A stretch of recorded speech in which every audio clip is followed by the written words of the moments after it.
Yo, profe, creo que sí, ya Yo, grabé. yo también, Fernando, pero tengo una distorsión el sonido, no se escucha. Ok, la otra que habló, ¿quién fue? ¿Virginia? Sí. ¿Sí? ¿Me podrías compartir la grabación? ¿O tenés algún drive o algo de eso? Me fijo, porque cuando yo intento compartir videos tarda, pero muchísimo, muchísimo en cargarse. Pero le pregunto a alguno de los chicos si grabó y le puede pasar. Bueno, dale. Ah, acá me están poniendo en el chat que hay otra alumna que también lo grabó. Pesa mucho el video, ¿sí? Me imagino que debe ser bastante pesado. Eh, bueno, intenten si pueden compartirme el video, así veo si lo puedo descargar rápido. Si no, no hay problema. Ok. Em, a ver si vamos hilando. eh, Ahí me están preguntando si hoy graba. Yo por lo general dejo que ustedes graben. Creo que yo no tengo que hacer nada. Tengo Sí, entendido profe, que... tiene que aceptarlo por lo menos. Cuando yo intenté Por grabar la eso, primera clase, si quiere alguien grabar, no hay problema. Que me pida autorización, yo lo acepto, eso no tengo problema. ¿Tá? Bien, entonces, les decía, para ir hilando un poco los contenidos que hemos visto hasta ahora. Eh, Habíamos visto la clase del miércoles de la semana pasada, el tema de residuos peligrosos. Cuando hablamos de residuos peligrosos, habíamos hablado entonces de que los residuos, dependiendo de si los constituyentes que tengan, podían transformarse en residuos peligrosos. Y Javier Slide, en la charla que nos dio, nos comentó de que para transformarse en peligrosos no basta con la mera presencia de un compuesto químico, sino que debía superarse una concentración dada por la legislación que era del 0,1%. O sea, el residuo debe contener más del 0,1% de los componentes que están reglamentados en la ley de residuos peligrosos, la 24.051, que era en los famosos I del 19 hasta el 45, para transformarse en un residuo peligroso. Cuando no es un residuo peligroso, ya sea porque no corresponde a ninguna corriente de desecho o la concentración de los compuestos que están legislados eh, no llega al 0,1%, el residuo sigue siendo un residuo industrial, pero se lo denomina asimilable urbano, o sea, es un residuo sólido asimilable urbano. Esos residuos sólidos asimilables urbanos vimos que la gente de Geocycle los utiliza también como AFR. AFR era la nomenclatura que le daban ellos a la mezcla esta que preparaban. AFR viene de materiales y combustibles alternativos, son las siglas en inglés, eh, y también son utilizados para coprocesamiento. Nosotros hoy estuvimos en el relleno sanitario de Piedra Blanca, hermoso día para visitar el relleno sanitario, eh, y después de comer mucho frío, viento y tierra, vimos dónde tienen un sector en el cual almacenan estos residuos sólidos asimilables urbanos que luego envían a Geocycle. Si no, lo más probable es que este año no podamos visitar el relleno, por lo tanto, el video y las imágenes que he tomado hoy lo vamos a dejar para más adelante de la materia, bien al final, y en el caso de que no podamos hacer las visitas, que es lo más probable, voy a utilizar ese material para mostrarles a ustedes para, para que lo vean, o directamente se lo voy a proporcionar a Poncio para que lo muestre cuando dé relleno sanitario. Después vimos que en la clase pasada la parte de analítica ambiental, vimos las técnicas analíticas más utilizadas en lo que es análisis de contaminantes en distintas matrices, y que obviamente, bueno, esas matrices serían contaminantes en agua, en aire, en suelo, y también en residuos peligrosos. Vimos el equipamiento y las técnicas analíticas que se utilizan. Ahí estuvimos hablando de lo que era análisis de metales, en lo que era absorción atómica o ICP, y después vimos toda la parte de cromatografía para los compuestos orgánicos, en donde vimos cromatografía gaseosa con distintos tipos de detectores y lo que es la espectrometría de masas acoplada a la cromatografía gaseosa. También vimos cromatografía líquida acoplada a la espectrometría de masas, y traté de explicarles cómo era el funcionamiento de los espectrómetros de masas del tipo cuadrupolo, ya sea simple como triple cuadrupolo, que son los más utilizados, una cuestión de relación entre precio y prestaciones.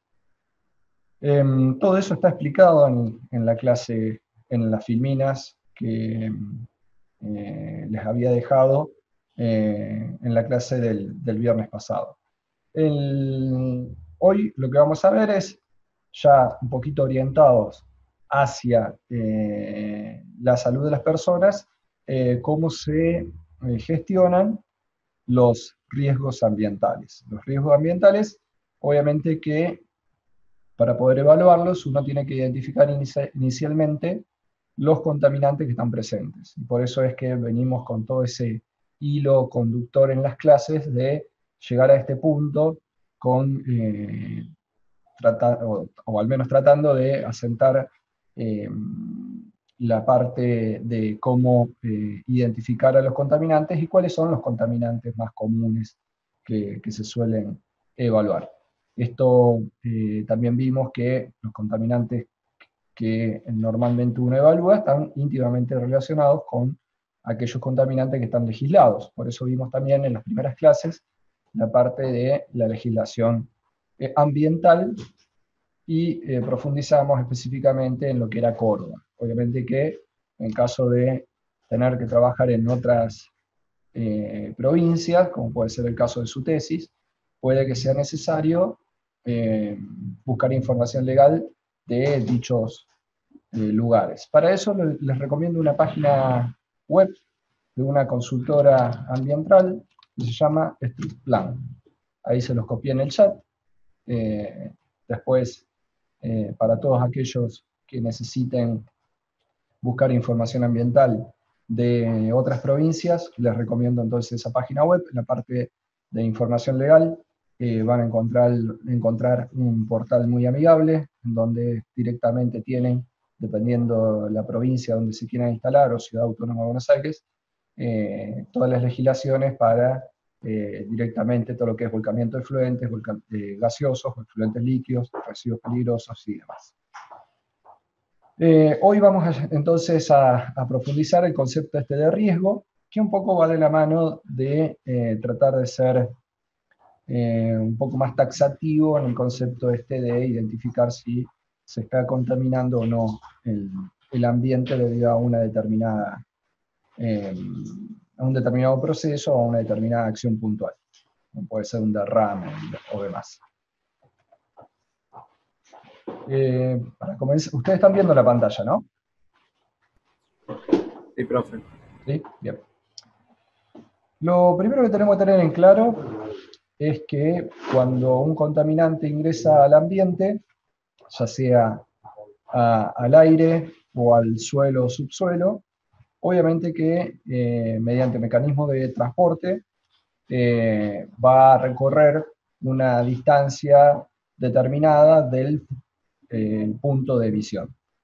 Cuando hablamos de un contaminante que se vuelca a la atmósfera, el principal mecanismo de transporte de los contaminantes va a ser el propio arrastre que va a ejercer el viento sobre la pluma de contaminantes.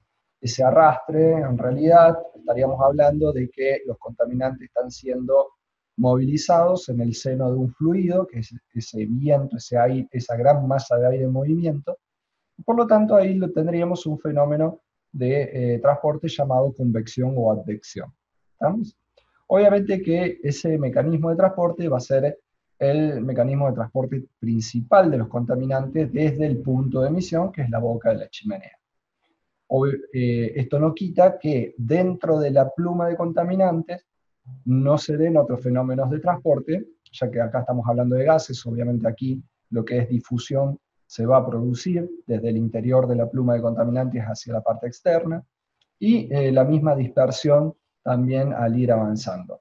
En el caso de la convección, recuerden que, o al menos si no lo recuerdan de otras materias, la convección, la ecuación de convección era directamente la velocidad de transporte por la concentración, o la variación de la concentración. Por lo tanto, aquí, en este caso, obviamente que el principal mecanismo de transporte va a estar dado por la velocidad del viento. ¿Qué quiere decir esto? Que cuanto mayor velocidad de viento tengamos, obviamente mayor distancia desde que se vuelca un contaminante se va a alcanzar.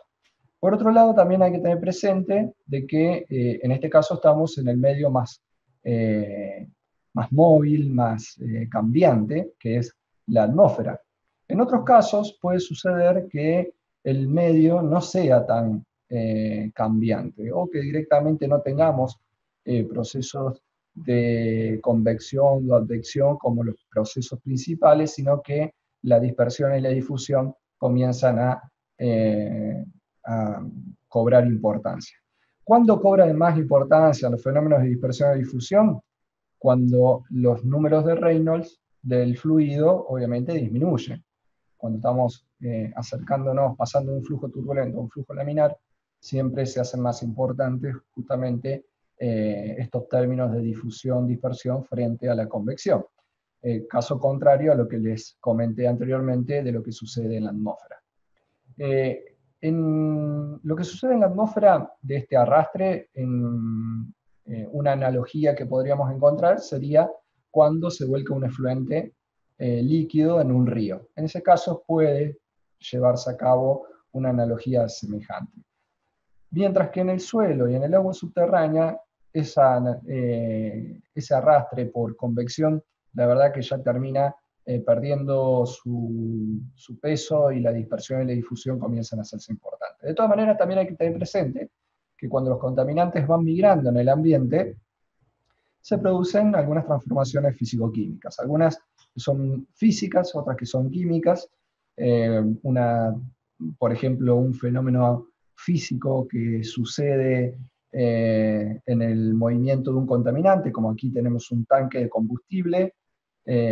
SASH, esta sigla que ven acá, es el acrónimo de Sistema de Almacenamiento Subterráneo de Hidrocarburos, que es algo también que está muy legislado en nuestro país, y también lo van a ver que cuando ingresen a trabajar en la industria, todo lo que es almacenamiento de hidrocarburos, hay que respetar lo que es Secretaría de Energía y las legislaciones que ellos tienen. En ese caso, lo que les decía era que el fenómeno físico que puede inferir en el movimiento de los contaminantes, en el transporte de los contaminantes, puede llegar a ser la absorción, ya que un hidrocarburo nosotros sabemos que son compuestos no polares principalmente, y puede interaccionar fuertemente con la materia orgánica del suelo.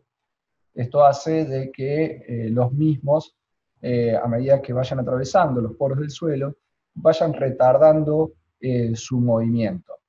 Y eso se ve más marcado aún cuando entra en el agua subterránea. Cuando llega al agua subterránea, nosotros tenemos que tener presente que el agua subterránea es un medio móvil. Lo primero que tenemos que tener presente cuando llegamos al agua subterránea es que no es que tenemos un río de agua que circula en el subsuelo, sino que tenemos una zona donde los poros del suelo están completamente ocupados por agua, y debido a las diferencias entre los niveles freáticos entre distintos puntos, o sea, los niveles piezométricos entre distintos puntos, el agua subterránea va a circular en el suelo. Ahora, esa circulación del agua subterránea en el suelo va a ser muy lenta comparado a lo que es la velocidad de los medios, como era el caso del aire, ¿no? En ese caso vamos a estar hablando de, bueno, depende del tipo de suelo, pero podemos estar hablando de que puede llegar como mucho a recorrer 1 metro por día el agua subterránea. Estamos hablando de velocidades muy bajas. Entonces ahí cuando la velocidad se hace muy baja, obviamente que el término de convección pierde un poco de importancia y aparece la dispersión y la difusión. En el medio subterráneo, siempre los fenómenos se manejan en régimen laminar. ¿Ah? Entonces, al transcurrir en régimen laminar, obviamente que lo que es dispersión y difusión se hacen importantes. En agua subterránea también, el hidrocarburo, una vez que llegue al agua subterránea, cuando intente migrar, va a sufrir una absorción de la parte orgánica del hidrocarburo con la parte orgánica del suelo, o sea, la materia orgánica del suelo, y eso hace que retrase el hidrocarburo su movimiento frente a lo que es el agua subterránea. Eso puede ser que, por ejemplo, si tenemos 1 metro por día de movimiento de agua subterránea, puede que una pluma de hidrocarburos, una pluma es justamente la forma geométrica que desarrolla la dispersión y la difusión de los contaminantes en el medio, y hacen que encontremos contaminantes dentro de ese volumen. Llegado a ese punto, lo que vamos a encontrar es que el contaminante a lo mejor, en lugar de 1 metro por día, solamente recorre escasos centímetros por día. ¿Por qué? Porque el medio tiene un componente, que es la materia orgánica, que genera una interacción con el contaminante. Y ahí es donde, de nuevo, como les decía, es muy importante tener presente que, así como estamos viendo de que los fenómenos de transporte, de que todo lo que son operaciones de transferencia de masa, ya sea reacciones químicas y demás, que son materias propias de la carrera, aquí en lo que es el destino y transporte de los contaminantes en el ambiente lo tenemos que tener en cuenta. Obviamente que el concepto fundamental de conservación de la masa y de aplicación del balance de masa sigue siendo un concepto totalmente válido. Nosotros sabemos que si hemos derramado X toneladas de un residuo, ese residuo tiene que estar en el ambiente. Ahora, lo difícil es identificar qué cantidad de esa masa total que se volcó al ambiente se encuentra presente en cada una de las fases, porque en la mayoría de los casos vamos a tener varias fases presentes al mismo tiempo. En el caso de una pluma de contaminantes, vamos a tener que directamente tenemos agua en contacto con suelo, que vendría a ser este equilibrio de fases que vemos aquí abajo. Vamos a tener también agua en contacto con aire. ¿A dónde está el aire? El aire va a estar en los poros del suelo, en la zona por encima del nivel freático. ¿tá? Por encima del nivel freático, los poros del suelo van a tener aire y van a tener una pequeña cantidad de agua, un agua pelicular absorbida o fijada, mejor dicho, sobre las partículas del suelo. Y por debajo del nivel freático vamos a tener directamente que todo el poro del suelo está ocupado con agua.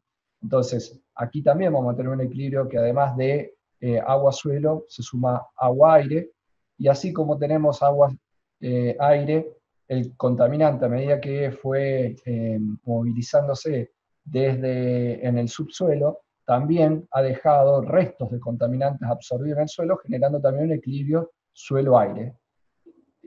Por último, puede suceder de que la cantidad de contaminante que hemos derramado se comparte directamente como una cuarta fase, una fase independiente, constituida por contaminante puro, o sea, 100% de concentración.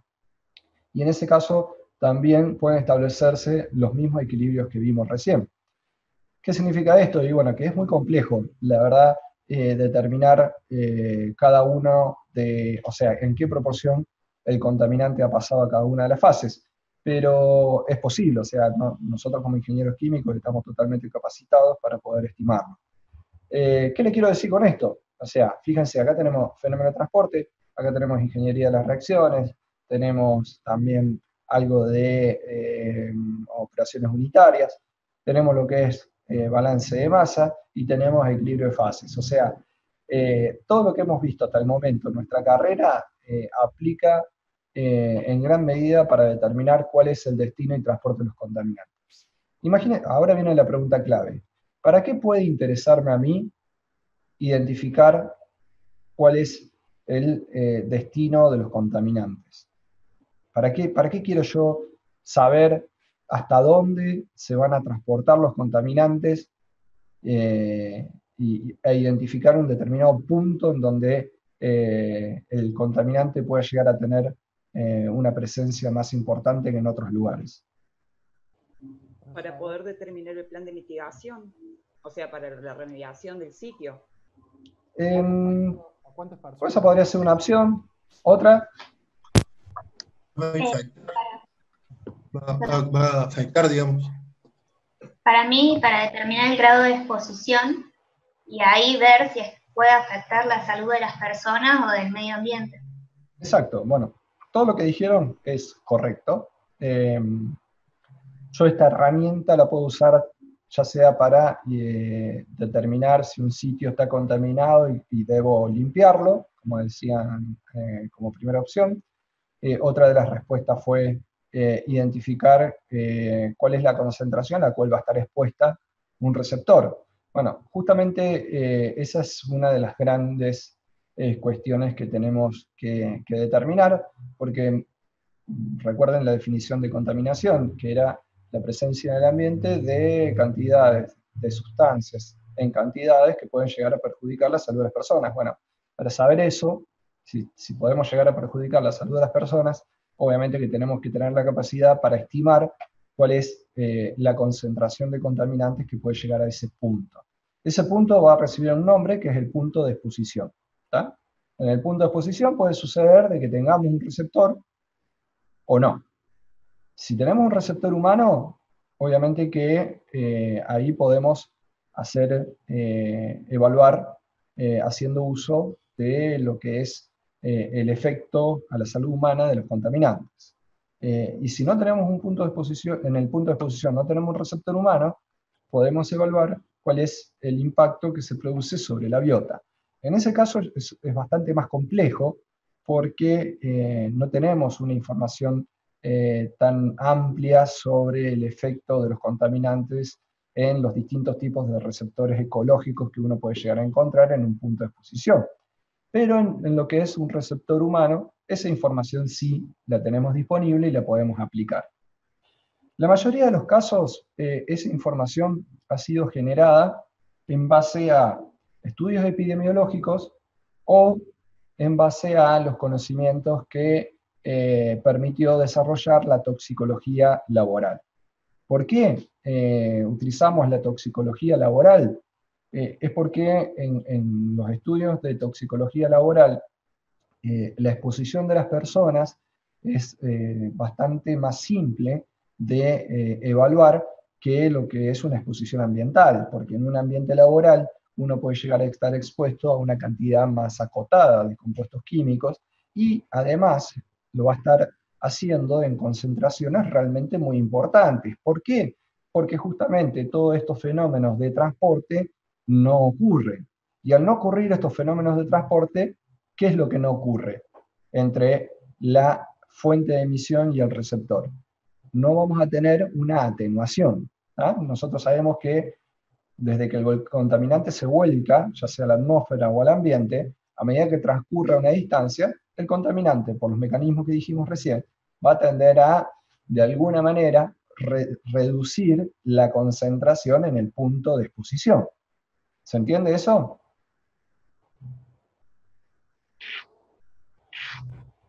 Sí, sí. ¿Sí? En un ambiente laboral, directamente donde está la fuente está el receptor, no tenemos viento que esté arrastrando el contaminante. Es por eso que también en los ambientes laborales, perdón, cuando veamos sistema de tratamiento de gases, principalmente, vamos a ver que no solamente es importante considerar todos aquellos equipos que nos permiten retener un contaminante antes de liberarlo a la atmósfera, sino que también es muy importante todos los sistemas de captación del contaminante adentro de la planta, porque cuanto más efectivos sean los sistemas de captación, menor seguramente va a ser la exposición en los ambientes cerrados, es decir, esos ambientes laborales. Ahora, entonces, está claro también que la fuente de información de el efecto de los contaminantes sobre la salud de las personas proviene básicamente de dos fuentes. Uno es de estudios en ambientes laborales y otro es de datos epidemiológicos. Hay una tercera fuente de datos que son los ensayos utilizando alguna especie animal como muleto, sería como receptor de la contaminación. Es lo que vemos, por ejemplo, la utilización, por ejemplo, de ensayos in vitro en ratas, que es algo relativamente común, por más que, bueno, algunas personas lo puedan tomar como bastante desagradable el tema de llevar a cabo experimentos en un ser vivo, ¿no? Pero bueno, son ensayos que también permitieron reconocer y descubrir varios efectos de los contaminantes que no se conocían. Por eso los bioterios, como el que tenemos acá muy cerquita acá de la Facu, el bioterio de la UNC, son todavía sitios que suelen ser importantes para los estudios toxicológicos. En ese sentido, entonces, creo que ha quedado claro que nosotros lo que nos interesa en fuerte medida es evitar que las personas estén expuestas a los contaminantes. Ahora, una persona a medida que se desarrolla, obviamente que puede llegar a estar en contactos con los contaminantes a través del aire que respira. En ese caso, obviamente que las rutas de exposición marcadas pueden llegar a ser la inhalación o el contacto dérmico, o sea que podemos respirar al contaminante o que directamente entre en contacto con nuestra piel. Otra alternativa, otra vía es mediante la ingesta de agua. En ese caso, no solamente el agua la podemos consumir, sino que también podemos entrar en contacto con el agua, por ejemplo, cuando tomamos una ducha, ¿ah? O cuando nos lavamos las manos y demás. Por otro lado, también tenemos exposición al suelo. Si bien acá habla de ingestión, uno cuando es pequeño puede llegar a ingerir un poco más de suelo que ahora, pero básicamente la exposición al suelo se da mediante lo que es la inhalación de partículas sólidas, como puede suceder como cuando ocurre un ingreso de un frente frío a una ciudad, como tuvimos ayer a la noche, hoy a la mañana, donde había mucho polvo volando. También, obviamente, esas partículas pueden entrar en contacto con nuestra piel. Y por último, el tema de los alimentos. El alimento también es un gran portador de contaminantes. Siempre hay que tener precauciones y todos los estados deberían controlar la presencia en alimentos de sustancias indebidas. Por eso hay que tener mucho cuidado siempre cuando se produce el ingreso de fruta de estación o verdura de estación, porque por lo general ese primer ingreso de fruta o verdura de estación puede venir acompañada de presencia de algunos agroquímicos y demás, ¿no? En ese sentido, en nuestro país se controla, de todas maneras, el control que se realiza en países como en Europa, por ejemplo, dista de ser el que tenemos aquí, ¿no?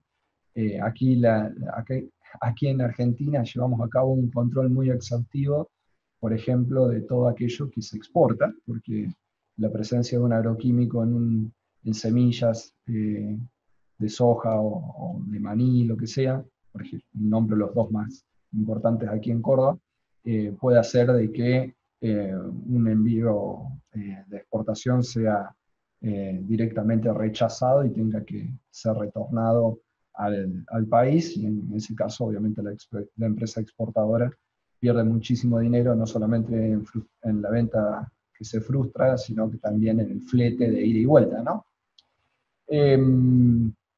Por ejemplo, el Mercado Central de Buenos Aires, ellos tienen un laboratorio para análisis agroquímico y aquí en Córdoba sucede algo semejante, aunque obviamente la capacidad de procesamiento no es comparable con la de otros lugares. Bien, dicho todo esto, las personas podemos estar expuestas. Es importante que alguien nos cuide. ¿Quién es el que nos va a cuidar? Bueno, por un lado, ya vimos que la legislación tiende a que las empresas cada vez tengan un autocontrol más presente. Ya se está perdiendo un poco de vista esto de que tiene que ser el organismo, la autoridad de aplicación la que controle. Y a su vez, hay ciertos organismos, como es, por ejemplo, ANMAT o SENASA, que sí llevan a cabo controles más exhaustivos por la gravedad de la presencia de contaminantes en frutas y carnes, ¿no? Pero en el resto de las instituciones locales eso cuesta un poquito que sea llevado a cabo de buena manera. Entonces, como les decía, nosotros en realidad lo que nos interesa es la toxicología ambiental. De todas maneras, la toxicología ocupacional es un tema que al ingeniero químico también le importa y mucho, porque obviamente al trabajar en la industria química uno puede llegar a estar expuesto a una gran cantidad de sustancias químicas en ese lugar de trabajo, y es ahí donde directamente el marco legal está dado por la resolución 295 de la Ley de Higiene y Seguridad en el Trabajo, que es algo que seguramente lo van a dejar plasmado en su tesis cuando la lleven a cabo. En este sentido, van a ver que la Ley de Higiene y Seguridad en el Trabajo tiene una nómina de contaminantes mucho más rigurosa y exhaustiva que en la parte ambiental. Justamente un poco es por esa carencia en que la información toxicológica ambiental proviene en cierta medida de la ocupacional, entonces es lógico que la ocupacional siempre avance más rápido que la ambiental. El tema es que en la ambiental también tenemos que tener en cuenta no solamente el efecto que genera la exposición directa del trabajador al contaminante, sino que hay que tener presente ese paso intermedio que les mencionaba recién, que es el destino y el transporte de los contaminantes desde que se emite hasta que llega al punto de exposición. Entonces eso lo hace también bastante más complejo. ¿Alguna pregunta hasta ahí?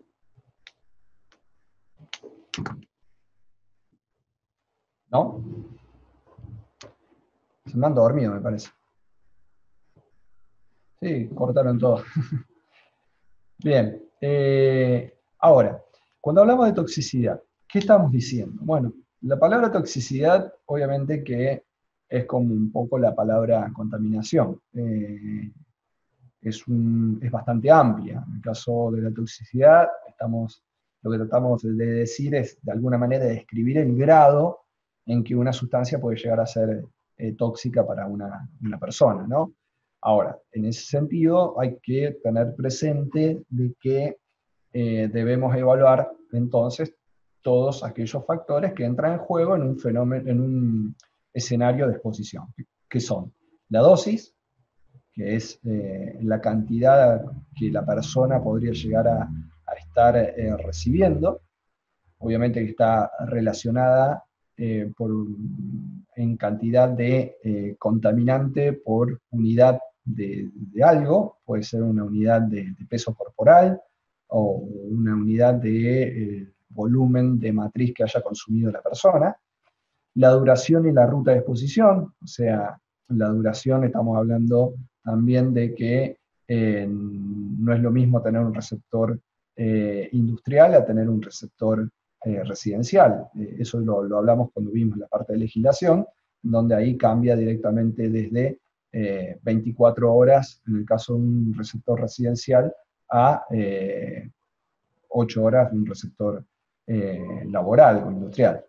Por otro lado, también depende, obviamente, las propiedades del compuesto químico, y también entran en juego algunos factores humanos individuales. Hay poblaciones que son más susceptibles a mostrar efectos que otros, como si también la población no es uniforme en cuanto a su masa corporal, o sea, hay gente básicamente, por lo general, decimos que tenemos receptores humanos que son niños y receptores humanos que son adultos. En ese caso, estamos hablando de que un receptor niño tiene un peso corporal de alrededor de 35 kilos y un adulto del doble, 70. Eso es también un poco a tener en cuenta, porque obviamente no es lo mismo recibir una dosis que reciba una misma dosis un adulto que un niño, porque obviamente su masa corporal va a hacer que esa dosis dentro del organismo se manifieste o no. Por ejemplo, puede suceder de que un niño que ingiera una cierta cantidad muestre inmediatamente un efecto y a un adulto eso no lo afecte, ¿no? Y por otro lado, también es identificar cómo se manifiesta esa toxicidad, que también es algo bastante complejo, porque muchas veces tenemos que tener presente que muchas veces una sustancia se puede manifestar de más de una manera, y por otro lado, es muy difícil evaluar el efecto sinérgico que pueden llegar a tener dos o más sustancias al momento de manifestar su toxicidad, ¿no? No es lo mismo que esté presente un compuesto químico bien diferente de otro, en el cual ahí sí podemos llegar a discernir de su toxicidad manifiesta, a que tengamos varios compuestos de una misma familia. Entonces ahí es más difícil evaluar cuál es el que está generando esa manifestación. Antes de seguir, me estoy quedando sin tiempo, así que voy a cortar esta sesión y voy a volver a iniciar. ¿Vamos?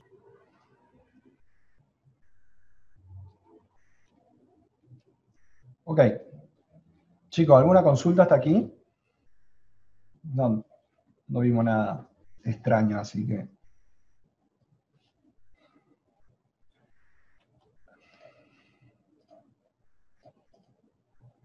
¿Continuamos? ¿Parece? Ok. Somos 25 ya, así que seguimos. ¿Me escuchan y ven la presentación? Sí, profe. Gracias. ¿Cómo se llevan a cabo los estudios para evaluar la toxicidad de las sustancias, la cual obviamente dichos estudios tienen que de alguna manera relacionar cuál es la respuesta que se manifiesta en el organismo receptor en base a diferentes dosis que se le han ido suministrando? Para eso se utilizan obviamente las curvas dosis-respuesta o dosis-efecto, en donde lo que se hace es ir incrementando la dosis de una determinada sustancia a la población que se está estudiando y se evalúa el efecto en la población. ¿Ah? Ese efecto en la población puede llegar a ser incluso la propia muerte de una parte de la población. Si el efecto que estamos observando, a ver, dame un segundito, que pongo el puntero láser. Si el efecto que estamos observando a medida que incrementamos la dosis, fíjense que la dosis aquí está representada en miligramos de sustancia por kilogramo de masa corporal del organismo que estamos utilizando como receptor, ¿no? Si el efecto es la muerte, ahí aparece la famosa dosis letal 50, y que queda definida como la dosis que genera en la población la muerte de la mitad de la misma. ¿Ok? Les repito, si cuando hacemos el estudio de incrementar la dosis para evaluar los efectos en la población y el efecto observado es la muerte, podemos definir la concentración de dosis letal 50 a partir de determinar cuál es la dosis que generó la mitad de las muertes. ¿Estamos de acuerdo con eso? Este concepto es un concepto bastante utilizado en toxicología, sin embargo no es el más útil. El más útil en toxicología son lo que es la dosis de referencia y la dosis umbral. ¿Cómo se determina la dosis de referencia o el umbral? El umbral en realidad es el punto de partida de todo esto. Fíjense, entre el gráfico de arriba y el gráfico de abajo, la única diferencia que tenemos es que la dosis, el eje de las X, ahora pasa de tener una escala lineal a tener una escala logarítmica. ¿Ok? Eso hace que la forma de la curva cambie.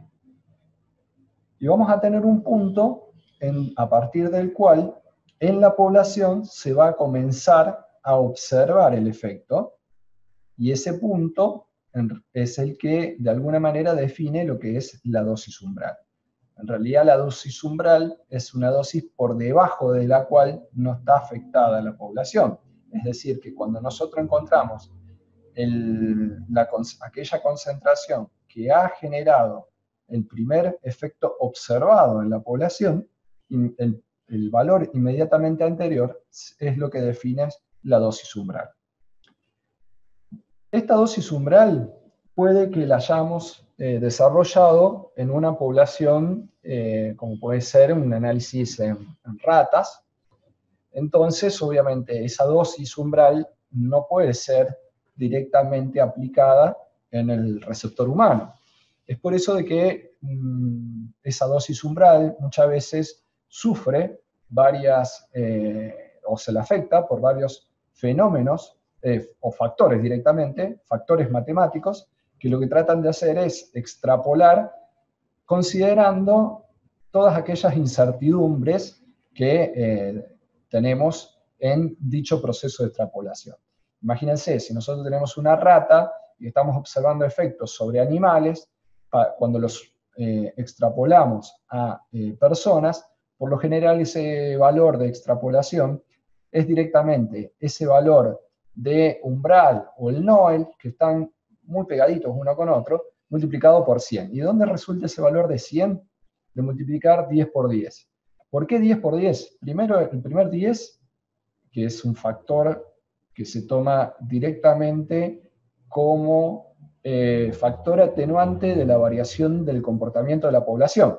O sea, es para garantizar, como sabemos que no todas las personas responden de la misma manera, es como un factor de seguridad que estamos tomando.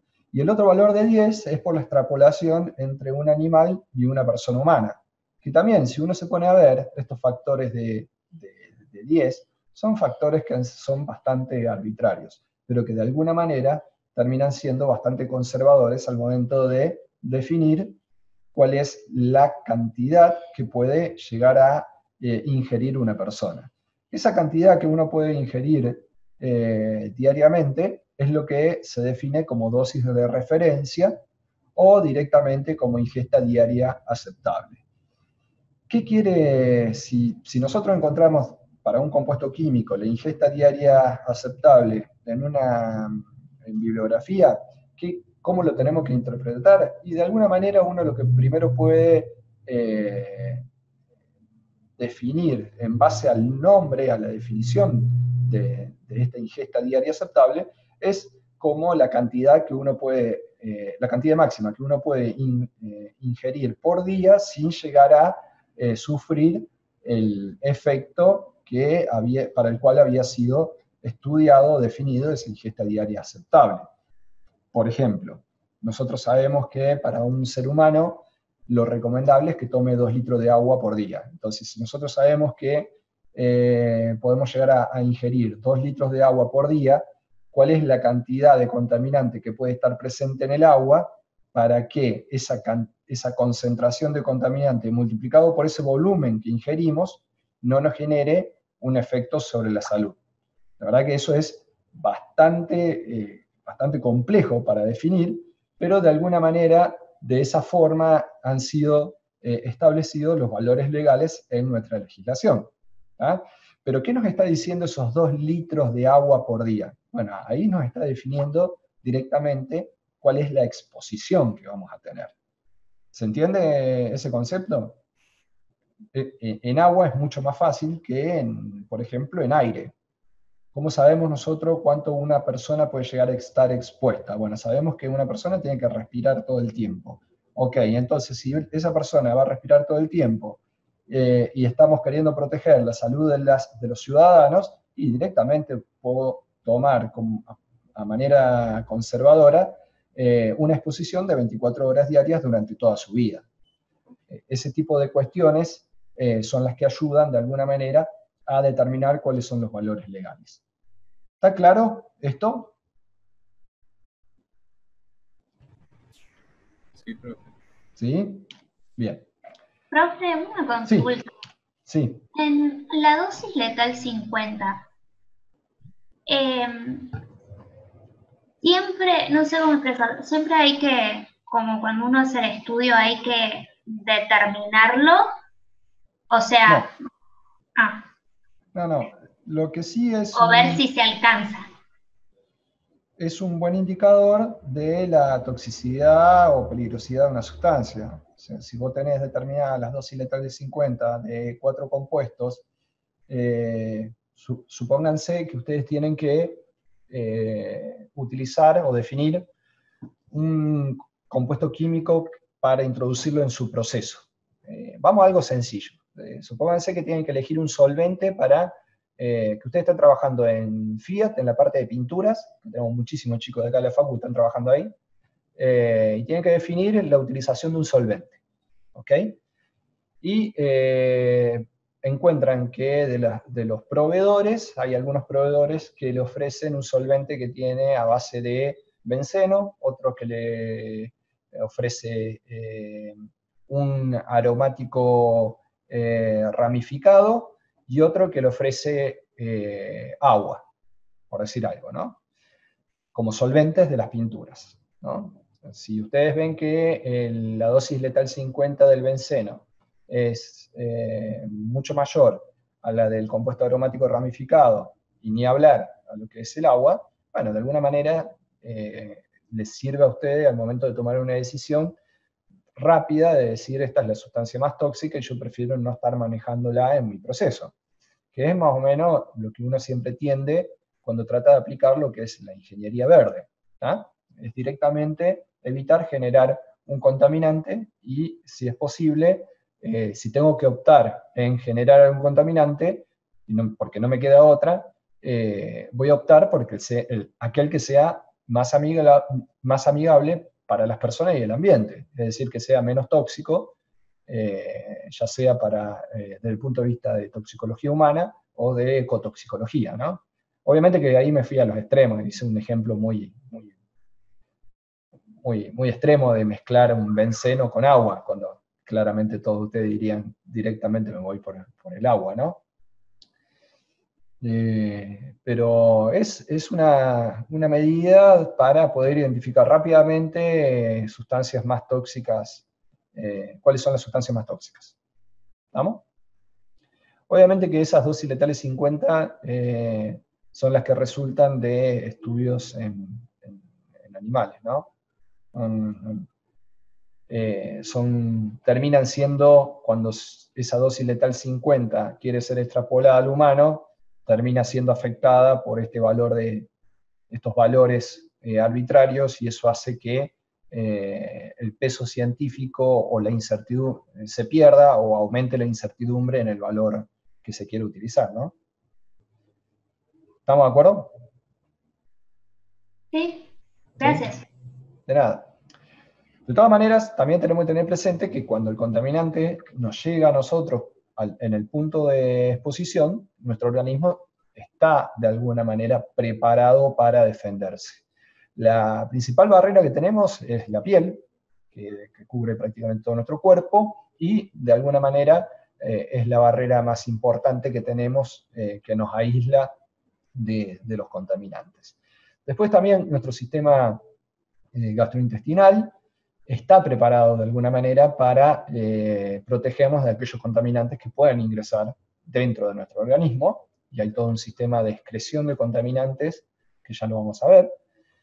Y obviamente que nos queda el tema de el punto más débil que tenemos de nuestro organismo, que es cómo nos aislamos de los contaminantes del aire. Ese es un problema bastante complejo, es el más difícil, el punto más débil, por eso también de ahí que protegernos de la contaminación atmosférica es una situación realmente muy importante. En el caso de los pulmones, nosotros, para que tengan idea, en los pulmones se produce la oxigenación de la sangre. Tenemos un mecanismo en donde el oxígeno es transferido a la sangre y captado por la hemoglobina. Pero hay muchísimos contaminantes que si están presentes en el aire y logran alcanzar esta parte baja de nuestro sistema respiratorio, pueden pasar directamente al torrente sanguíneo. Y esto hace de que, fíjense, nosotros tenemos los pulmones aquí, e inmediatamente al lado tenemos el corazón.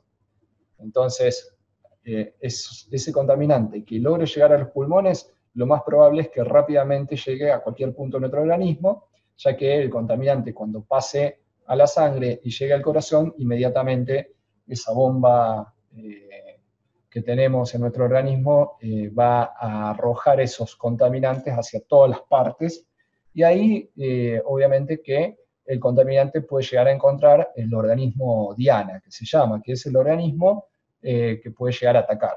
Puede ser un riñón, puede ser, no sé, puede ser un vaso sanguíneo, lo que se les ocurra, ¿no? Es por eso que también en el pasado fue utilizado como una importante arma química el tema de los contaminantes o sustancias gaseosas, ¿no? ¿Se acuerdan en lo que era agente naranja, y ni hablar de lo que era las cámaras de gas durante el régimen nazi, ¿no? Por otro lado, también tenemos que tener presente de que esas barreras nos van a proteger, pero no son infalibles, y por lo tanto corremos riesgo de que un contaminante que entra en contacto con estas barreras que llamamos logre ingresar a nuestro organismo. Esto va a definir lo que de alguna manera se llama la ruta de exposición, es decir, que cómo va a ingresar el contaminante dentro de nuestro organismo.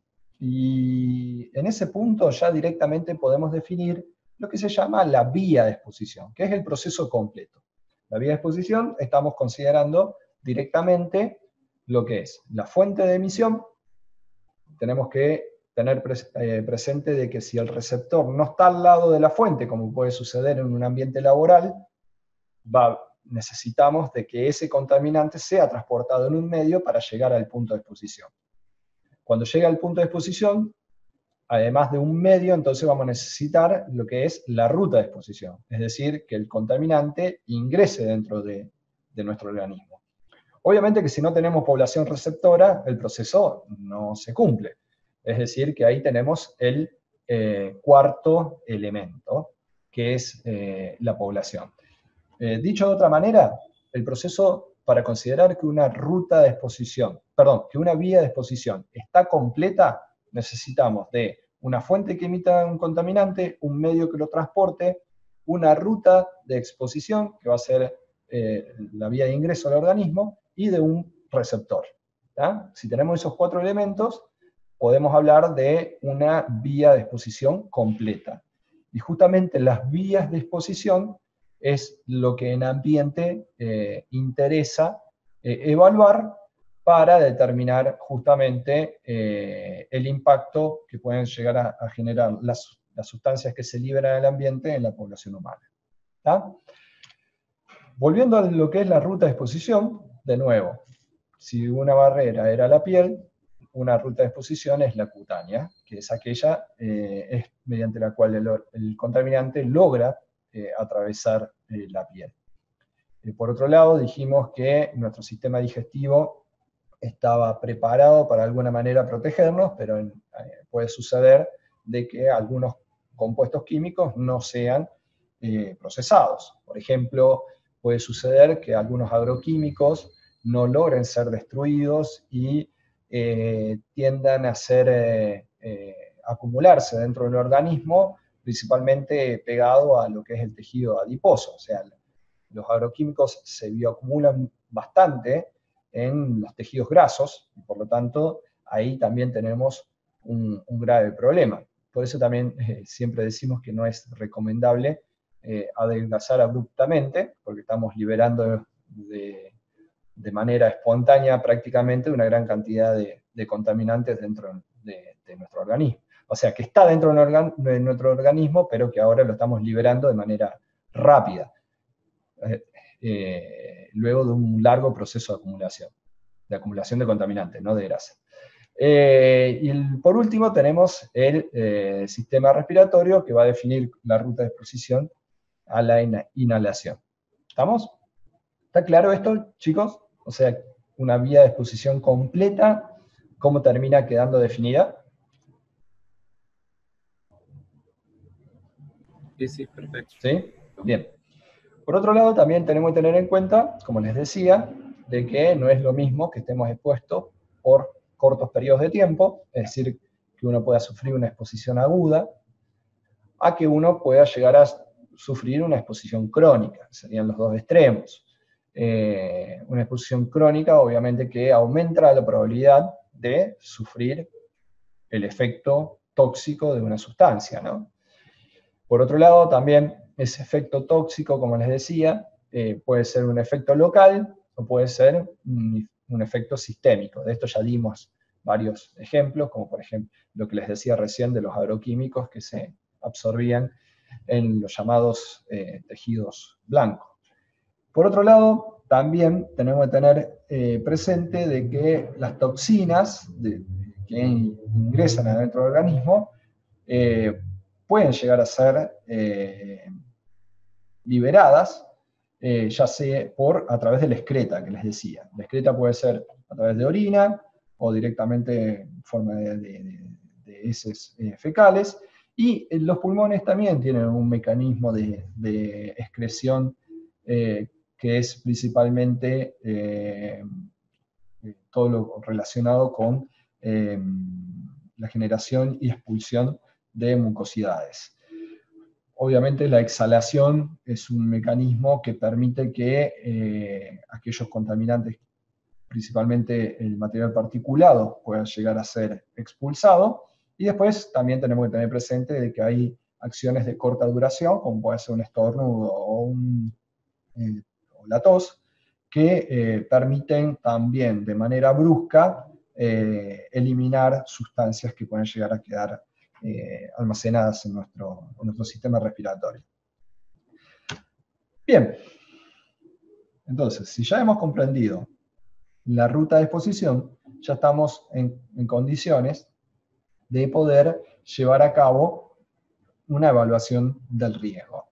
La evaluación del riesgo implica, obviamente, primero identificar el peligro, lo cual es muy difícil si no se trata de una liberación aguda al ambiente, o sea, por ejemplo, una explosión de un reactor químico que liberó una gran cantidad de metilmercurio, por decir algo.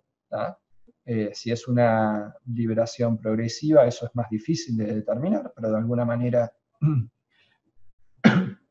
por lo que vimos en la legislación, las propias industrias deberían estar identificando las sustancias que se liberan. Obviamente que si las industrias la identifican, la autoridad de aplicación no procesa esa información, la identificación del peligro es muy difícil que la lleve a cabo de manera individual un ciudadano. Es por eso que también muchas veces aparece la desinformación o el planteo de parte de la población que parece ilógico, pero bueno, también hay que entenderlo, ¿no? Hay veces en donde los ciudadanos plantean de que una empresa está liberando un determinado compuesto químico al ambiente que nada que ver tiene con el proceso que se lleva a cabo dentro de la empresa, pero también ahí el problema es por la falta de comunicación. Tal vez la empresa conoce claramente cuáles son las sustancias que está liberando, pero el Estado, al no estar presente, no se logra ese mecanismo de comunicación que se debería generar para que el riesgo sea efectivamente comunicado. Cuando el riesgo no es efectivamente comunicado, aparecen problemas, conflictos sociales. Pero muchas veces también las empresas quieren plantear, las industrias quieren plantear de que no liberan nada al ambiente, que solamente de adentro de su industria sale dióxido de carbono y agua, lo cual sabemos que eso no es así, es imposible, no existe la industria que tenga efluente cero. No existe, o sea, es una utopía. Obviamente es el anhelo de toda industria, pero es muy difícil de lograr y obviamente que eso podría llegar a conseguirse con un costo y una tecnología que haría que la industria pueda llegar a quedar directamente fuera de mercado. Por otro lado, también necesitamos de una evaluación del peligro. Esa evaluación del peligro, ahí tenemos otro problema en nuestro país, que es la falta de datos epidemiológicos, y principalmente asociado a que todo el sistema de salud se maneja dentro de un gran hermetismo, o sea, la información de la salud tiende a no ser pública, y por lo tanto eso dificulta la identificación del peligro dentro de una determinada población y su evaluación. Por otro lado tenemos la evaluación de la exposición, que eso es dentro de todo una parte que mediante todos los modelos de transporte de contaminantes podemos llegar a identificar. Nosotros, si tenemos una fuente que está emitiendo un contaminante y conocemos el funcionamiento de la fuente y del medio, podemos estimar dónde se produce el mayor impacto. Es algo, obviamente, que hay que interpretar todos los fenómenos de transporte, de transformación y los equilibrios químicos que mencionamos al principio de la clase. Por otro lado, también hay que tener en cuenta de que esa población que puede llegar a estar afectada, hay que identificar también dentro de la población cuál es la cantidad, la frecuencia, la duración de tiempo y la ruta de exposición completa que se dé para las distintas partes de la población.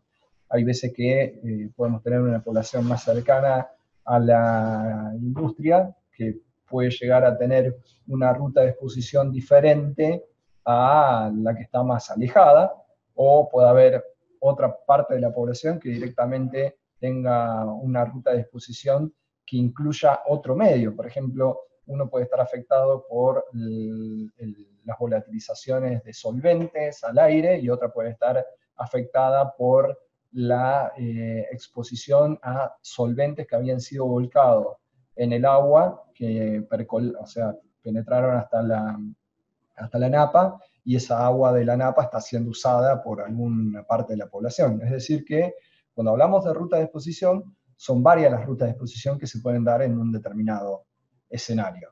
Eso dentro de todo también es factible de identificar. Y por último, la caracterización del riesgo, que también, cómo hacer, es también un tema que, como está presente de alguna manera una parte subjetiva, que es las diferentes respuestas que pueden llegar a tener los organismos, hay que tratar de hacerlo lo más taxativo posible y implementar un proceso que de alguna manera esté estandarizado para que todos los escenarios sean evaluados, se evalúe el riesgo de la misma manera. ¿Para qué? Y porque muchas veces la autoridad de aplicación tiene que definir cuál de esos escenarios es conveniente evaluar y solucionar primero frente a otros, ¿no? Eso es muy utilizado, por ejemplo, cuando hay muchos sitios contaminados y la autoridad de aplicación tiene que definir cuál de ellos tienen que ser limpiados en primera medida, ¿no? Ahora, esto es el concepto más importante de todo, así que préstenle atención. Cuando hablamos de riesgo, por lo que hemos dicho, si nosotros no tenemos una vía de exposición completa, recuerden que acá dijimos que la vía de exposición incluye todas las etapas, ¿no? Entonces, si no tenemos una vía de exposición completa, el riesgo obviamente no va a existir. ¿Qué significa esto? Bueno, o sea, para que una persona pueda llegar a tener riesgo de sufrir un efecto tóxico de una sustancia, ya quedó claro de que necesitamos primero una fuente que emita esa sustancia, después un medio que transporte esa sustancia hasta donde estamos nosotros, después necesitamos una ruta de exposición válida, y obviamente nos necesitamos nosotros, que somos los receptores. Esos 4 elementos, acá fíjense que directamente están resumidos en 3, que es la fuente, el receptor, y ahí dice ruta de exposición, pero en realidad yo creo que lo más lógico es una vía de exposición. En este caso, estos 3 elementos, nosotros podemos utilizarlos para gestionar el riesgo. ¿Cómo lo podemos utilizar? Y bueno, hay veces en donde las industrias optan por eliminar el receptor. ¿Cómo hacemos para eliminar el receptor? Bueno, nos podemos establecer en un lugar alejado de la población. ¿Ok?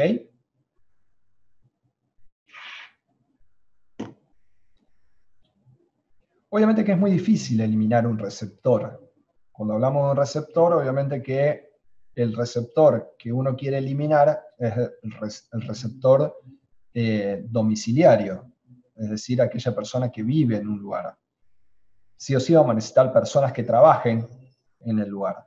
O sea que un receptor laboral es difícil de eliminarlo, pero sobre el receptor laboral nosotros podemos actuar. Podemos darle un elemento de protección personal que actúe de alguna manera como barrera. En ese caso lo que vamos a tratar de hacer es eliminar la ruta de exposición. ¿Ok? Por otro lado, también lo más lógico, de acuerdo a todo lo que hemos visto en la materia hasta ahora, es directamente actuar sobre la fuente, es decir, eliminar el contaminante directamente en su origen, ya sea haciendo un reemplazo de sustancias químicas por aquellas que sean más amigables, menos tóxicas. Y hay veces que uno puede optar por actuar directamente sobre la vía o ruta de exposición. En ese caso, tenemos que garantizar una barrera que impida que el contaminante llegue al receptor. Hay claros ejemplos de esto. Hay un ejemplo emblemático en donde una localidad de Estados Unidos utilizó residuos de la industria de agroquímicos y mezclaron con asfalto residuos que tenían dioxinas y furanos. Y asfaltaron todo el pueblo. En ese caso, ¿qué se hizo? Directamente se eliminó el receptor. O sea, el gobierno de Estados Unidos compró el pueblo y relocalizó a todas las personas. ¿Está? Llegar a ese extremo, obviamente que es muy costoso, y solamente podría ser utilizado por un organismo como es un gobierno, ¿no? Una empresa directamente es complicado alcanzar esto. En esos casos, por lo general, las empresas lo que tienden a hacer es, o bien, situarse en un determinado punto y comprar los terrenos de los alrededores, o directamente incorporarse dentro de los parques industriales. Si nos incorporamos dentro de un parque industrial, es de esperar que no tengamos un receptor inmediato, por más que eso después termina, no nos garantiza nada, ¿no? Eliminar la ruta de exposición, imagínense que por una mala gestión de residuos, nosotros hayamos volcado metales pesados sobre un suelo. Obviamente que ahí la exposición del receptor se daría por la voladura de partículas de ese suelo que lleguen y entren en contacto dérmico o inhalación al receptor. Bueno, ¿cómo podemos hacer para evitar eso? Imaginen, en el corto plazo uno podría pensar en directamente construir una carpeta de hormigón sobre ese suelo contaminado y directamente evitar que vuele polvo y que él mismo llegue al receptor. ¿Está? Obviamente que son medidas para eliminar el riesgo en el corto plazo. ¿Estamos de acuerdo? ¿Sí? Ahora, cuando hablamos de contaminantes, imagínense la cantidad de sustancias que entran dentro de esa definición. Es por eso de que, desde el punto de vista toxicológico, los contaminantes son directamente clasificados en dos familias. Esas dos familias son aquellos que producen o que tienen la probabilidad de producir cáncer, es decir, que la toxicidad manifestada en la persona es la generación de un tumor cancerígeno, y aquellas sustancias que no generan cáncer, que en ese caso se denominan directamente compuestos tóxicos. Es decir, que vamos a tener compuestos cancerígenos y compuestos tóxicos. Aquí hay que tener presente algo muy importante, que es que la presencia de un compuesto cancerígeno genera una probabilidad de producir cáncer. ¿Tá? O sea, la legislación no puede ir por el lado de la concentración máxima a la cual una persona puede estar expuesta, porque la mera presencia ya genera una probabilidad de producir cáncer. ¿Estamos de acuerdo con eso? Mientras que en el caso de los compuestos tóxicos, ahí sí, la cantidad que nosotros, la cantidad a la cual nosotros estemos expuestos, va a definir de alguna manera una mayor o menor toxicidad. Es por eso que lo que hablábamos antes de dosis de referencia, es decir, aquella cantidad máxima a la cual podemos estar expuestos sin observar el efecto. ¿Se acuerdan que habíamos hablado del umbral o del NOEL multiplicado por 100? ¿Ah? Esa dosis de referencia. Si es superada, directamente estaríamos diciendo de que esa sustancia tóxica está generando o puede llegar a generar, porque esto siempre es probabilidad, es decir, que tenemos que hablar en potencial. Si nosotros superamos la dosis de referencia para una sustancia química, existe probabilidad de que el efecto de esa sustancia tóxica se manifieste en nosotros. Es por eso de que para las sustancias tóxicas se define lo que se llama el cociente de peligro. Cociente de peligro, justamente, resulta la definición de cociente de peligro debido a que lo que vamos a hacer es evaluar o comparar directamente la dosis a la cual vamos a estar expuestos a una determinada sustancia frente a la dosis de referencia para esa sustancia. Obviamente que cuando uno habla de dosis de referencia tiene que tener presente cuál va a ser la ruta de exposición, ¿no? O sea, la dosis de referencia que nosotros podemos ingerir o que podemos inhalar y demás, ¿ok? O consumir de un alimento. Por eso esa dosis de referencia suele estar dada en miligramos de contaminante por peso corporal y puede estar acompañada por unidad de tiempo, es decir, por día. ¿Para qué? Para que de alguna manera tengamos en cuenta la duración de la exposición.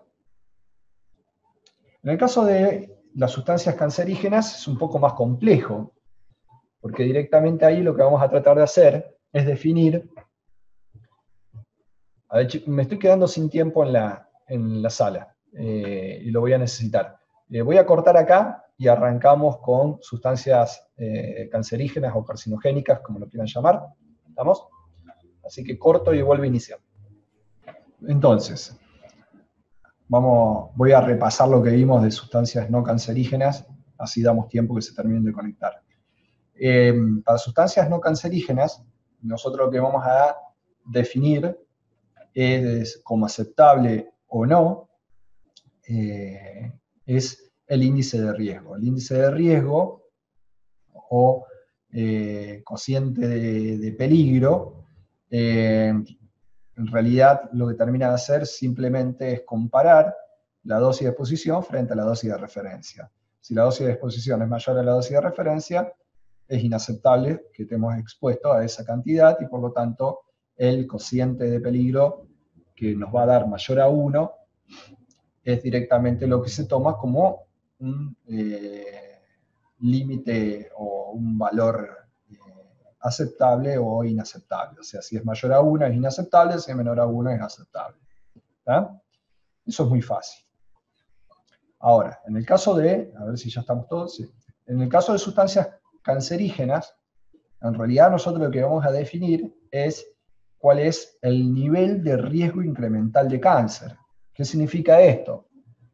Cuanto más cáncer, cuanto más casos de cáncer se van a producir dentro de una población por estar expuestos a este contaminante que estamos evaluando. ¿Se entiende?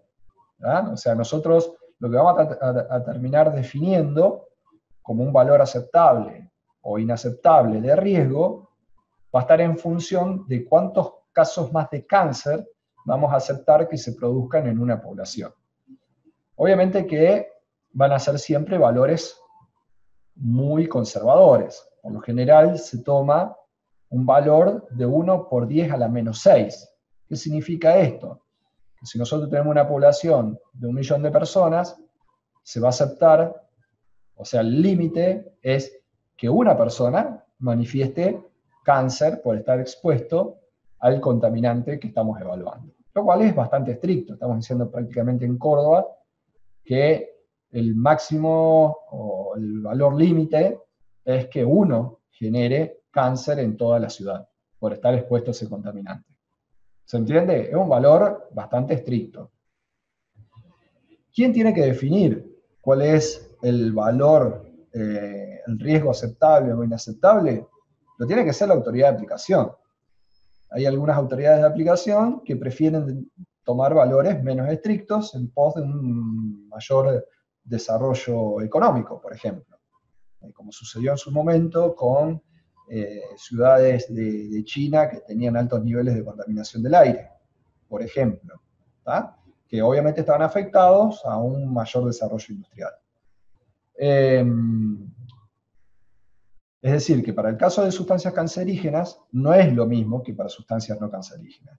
En sustancias no cancerígenas es fácil, porque es directamente yo no voy a aceptar que se produzca el efecto tóxico, es decir, que se supere la dosis de referencia.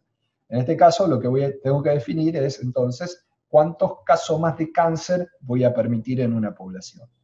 Para calcular esto, cuál es el riesgo que genera estar expuesto a una sustancia carcinógena, se utiliza lo que se llama el coeficiente de peligro o el factor dependiente. El factor dependiente, que es esto que vemos aquí como CSF, es un valor que resulta de un análisis estadístico de generación de cáncer en base a dosis de exposición. ¿Tá? Es un valor bastante difícil de llevar a cabo desde el punto de vista experimental. Por eso también es que hay muy pocas sustancias que tienen desarrollado o determinado el valor del factor dependiente. Ahora, este factor dependiente va a ser multiplicado directamente por la dosis de exposición. Imagínense, si nosotros aquí en el riesgo estamos definiendo los niveles, o sea, cuánto más cáncer se va a producir por determinada población, este factor dependiente directamente tiene que tener las mismas unidades a la cual se le tiene que sumar una concentración, que es justamente esta dosis de exposición por un determinado valor de tiempo. ¿Qué significa esto? Vamos de nuevo. Imagínense, acá en riesgo nosotros tenemos que obtener un valor adimensional. Es decir, que la dosis de exposición que tenemos aquí, las unidades de dosis de exposición van a quedar reflejadas en el factor dependiente, pero a la inversa. O sea, el factor dependiente va a tener las mismas unidades, pero en el denominador. Es decir, 1 sobre las unidades de dosis de exposición. ¿Para qué? Para que las dosis de exposición se cancelen y este riesgo directamente sea un número que represente casos de cáncer por cada tamaño de población. Este factor dependiente, créanme, es muy complejo su interpretación debido a lo abstracto de la misma, ¿tá? En cambio, en lo que es el cociente de peligro es mucho más fácil de visualizar. Y por otro lado, de nuevo, el riesgo aceptable para sustancias cancerígenas es algo que lo tiene que definir una autoridad, mientras que el riesgo asociado a sustancias no cancerígenas resulta de por sí de la misma definición de toxicidad o análisis de la toxicidad de esas sustancias. ¿Está claro esto? Sí, profe, se entiende. ¿Vamos? Profe, Sí, hay algo que me hace ruido, que es sí, cuando determina que, por ejemplo, el riesgo es 1 por 10 a la menos 6, o sea que en 1.000.000 de personas, un caso. Pero si analizamos la población, vamos a tomar 1.000.000 de personas, ¿cómo sé exactamente que esa persona desarrolló cáncer por esta sustancia? no, de nuevo. Todo esto es probabilístico. ¿Ah? El riesgo, el análisis de riesgo, es un análisis probabilístico que se basa en la dosis de exposición, o sea, la cantidad a la cual uno está expuesto, la duración de la exposición. ¿Ah? Sí. Nosotros sabemos que no todos los organismos responden de la misma manera. Por lo tanto, de alguna manera... Eso lo han estudiado como, no sé, en muchos lugares, o sea, no sé cómo, no me cierran como Bien. mucho, o sea, sí entiendo que es una suma de factores. Ok, ya nada, está bien, está bien. No es lo mismo nuestra población, la cantidad que está expuesta al glifosato en Córdoba o en La Pampa, sí, a lo que está expuesta capaz, no sé, la gente de otra provincia que no tiene ese nivel de producción. Entonces... bien, no, yo te entiendo. El tema es que, de alguna manera, lo que se está tratando de hacer es confeccionar un mecanismo que permita gestionar. ¿Tá? Obviamente que ese mecanismo que permite gestionar no termina de contemplar todas las variables. Por ejemplo, hay algo que se discute mucho actualmente, que es el tema de la obesidad. ¿Tá? La obesidad se está observando a nivel mundial de que la probabilidad de sufrir un efecto carcinógeno está relacionada con el nivel de obesidad de una persona. O sea, ahora, ¿cómo identificás vos que una persona es obesa? Bueno, desde el punto de vista del cálculo matemático, decimos que cuando el índice de masa corporal supera 30, la persona se considera obesa. De todas maneras, ¿qué pasa si el índice de masa corporal es 29 o es 31? De nuevo, estamos en lo mismo que discutíamos antes. O sea, lo que estamos tratando de hacer es poner o de alguna manera calificar para poder gestionar. ¿Ah? Decir que el índice de masa corporal es 30, ¿qué permite? Y permite directamente definir qué proporción de la población de cada país sufre efectos o está con problemas de obesidad. Y en base a eso poder relacionarlo con análisis de cáncer.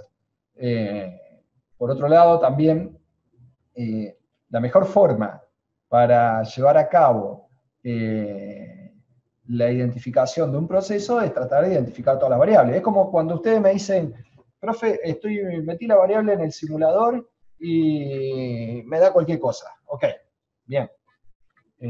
¿Cuántas de las variables que metiste en el simulador son medidas y cuántas variables son supuestas? O sea, Y por otro lado, el simulador, ¿está teniendo en cuenta todos los procesos que suceden o solo los más importantes? Entonces ahí es donde comienza eso se llama la escalera del conocimiento. Uno, para ir subiendo en la escalera del conocimiento, obviamente que hay etapas de observación y estimación. Sí o sí necesitamos observar. Bueno, en el caso de cáncer, se está tratando de observar cada vez más de manera tal de mejorar la estimación. ¿Tá? Pero, de nuevo, necesitas medir. Si vos no tenés analizado la concentración de glifosato en todas las localidades de La Pampa frente a las localidades de Córdoba, y es muy difícil entonces hacer una suposición como la que me decías recién en cuanto al glifosato. Hay otra forma también que se utiliza, otras herramientas que son muy, muy útiles. Por ejemplo, Córdoba tiene mucho arsénico, es conocida por el contenido de arsénico. Es más, en el pasado se la llamaba la enfermedad de Belleville, porque había sido descubierto el arsénico en ese lugar.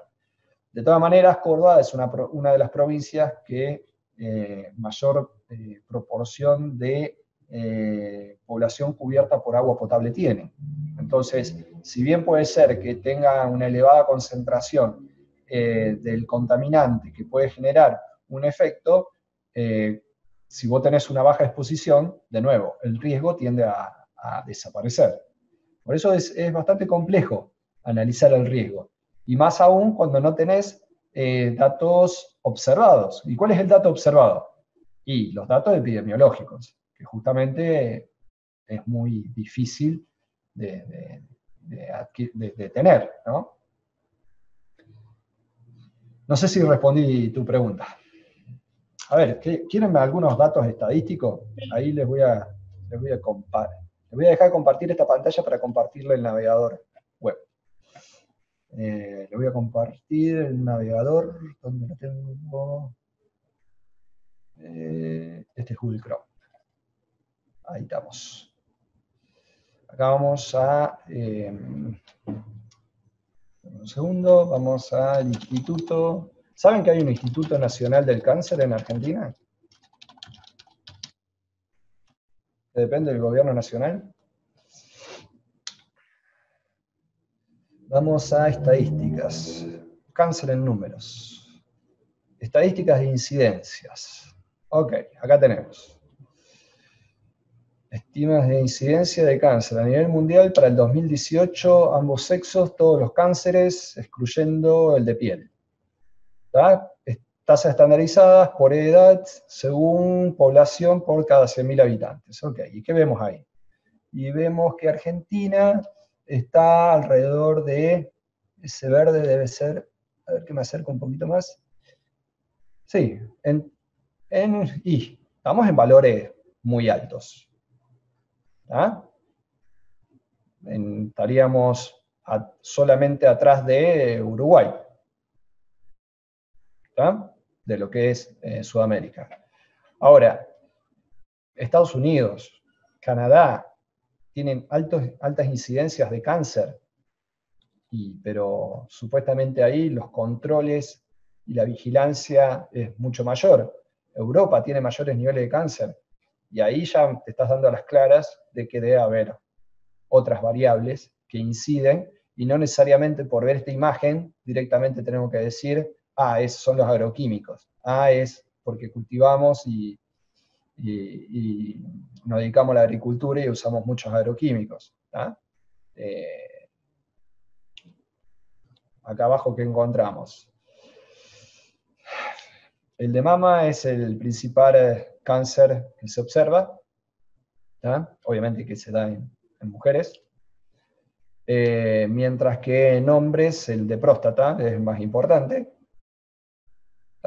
Después, por lo que veo, debe ser el colon rectal, el cáncer de colon y de intestino, lo que más peso tienen. Bueno, a ver, bueno, acá lo mismo, de nuevo lo mismo. Fíjense, proporción de casos atribuibles a obesidad. Esto es lo que se está trabajando actualmente, el tema de cómo impacta la obesidad frente a la sensibilidad de las personas a sufrir enfermedades carcinogénicas, o la manifestación de un tumor. ¿Ah? Y ahí vemos que justamente nuestro país tiene de alguna manera una fuerte relación, pero los países de Estados Unidos y Canadá son de los más importantes en cuanto a estos fenómenos. Es muy difícil analizar el cáncer de manera completa.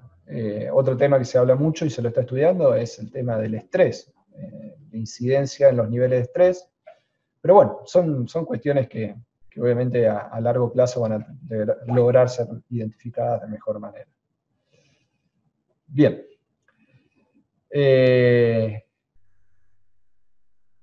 Para responder la pregunta que me hiciste, no sé quién fue, creo que era Virginia, no sé quién fue, no llegué a ver.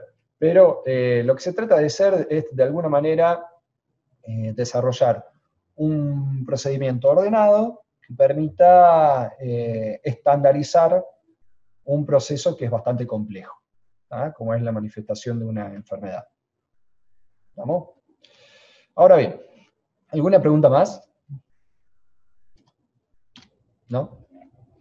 Vamos a salir de esto porque ya se me están aburriendo. Vamos a hacer un poquito más. ¿Cómo? Hay una en el chat. Uy, no lo tengo abierto al chat. Ahí lo abro. Más chat. Profe, quería consultarle en qué categoría podríamos ubicar las sustancias radioactivas. Ajá. Dependería específicamente del compuesto o del isótopo en cuestión. Bueno, las sustancias radioactivas es otro... nosotros acá lo que estamos hablando es el efecto de carcinogeneidad de sustancias, de compuestos químicos y de compuestos radioactivos. ¿Ah? Por lo tanto, un compuesto radioactivo que genere carcinogeneidad lo vamos a encontrar dentro del listado de sustancias. Así que, ¿en qué categoría podremos ubicar las sustancias radioactivas? En el mismo análisis sería. A ver, dame un segundo. Creo que yo por acá tenía una tabla de sustancias carcinógenas. Acá está.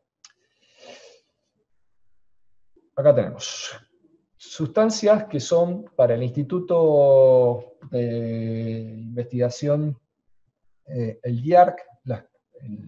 Hay dos institutos, me estoy adelantando un poquito, pero hay dos institutos a nivel internacional que se dedican a estudiar el tema de la carcinogeneidad de las sustancias. Uno es el IARC, que es la Agencia Internacional de Investigación del Cáncer, eso es lo que significa IARC, creo que por acá está. Acá está. Este es el IARC. El IARC tiene su sede en Francia y depende de la Organización Mundial de la Salud. Y hay otra fuente de información que en sí no es una institución que investigue, sino que es más de todo una fuente de consulta que es de Estados Unidos, que se llama IRIS, que es justamente el Sistema de Información Integrado de Riesgos. ¿Tá?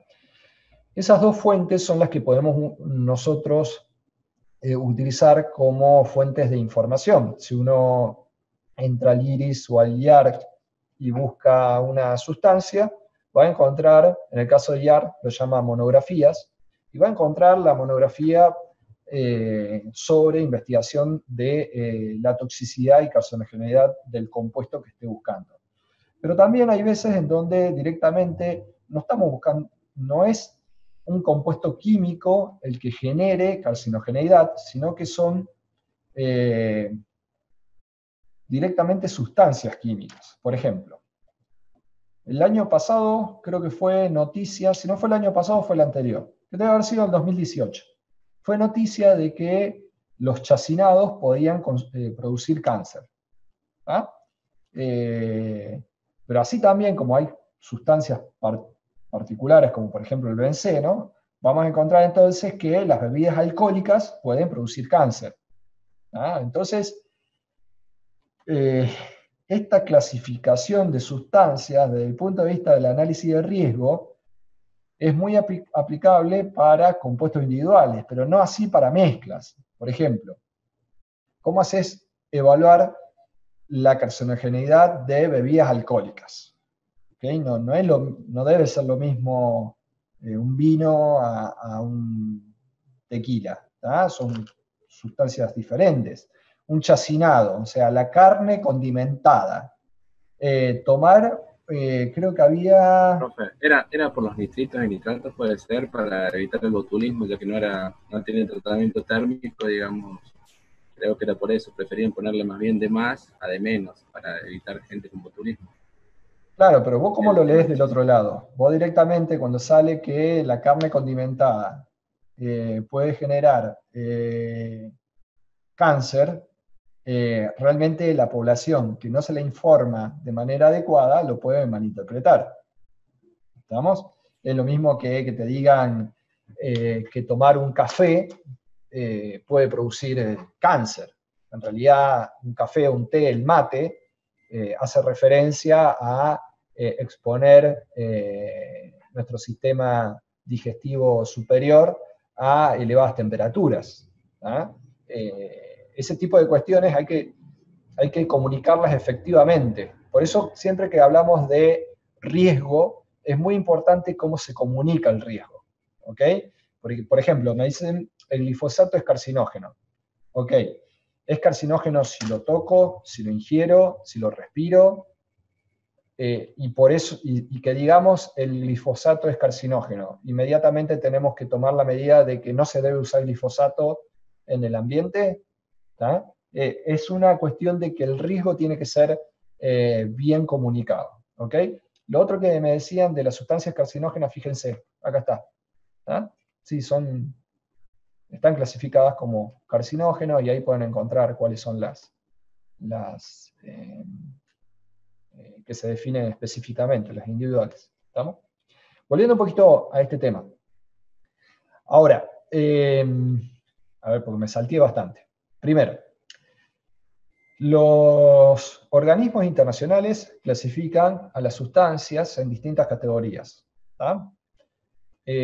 Por ejemplo, la EPA, que es la Agencia de Protección Ambiental de Estados Unidos, establece categorías en letras. Por ejemplo, tenemos aquellos compuestos que son clase A, son los que se ha demostrado que son carcinógenas para la salud de las personas. O sea que son sustancias carcinógenas conocidas. Luego tenemos otra categoría que son la clase B. En la B en realidad tenemos dos subcategorías, en donde aquí estamos hablando de probable carcinógeno en humanos.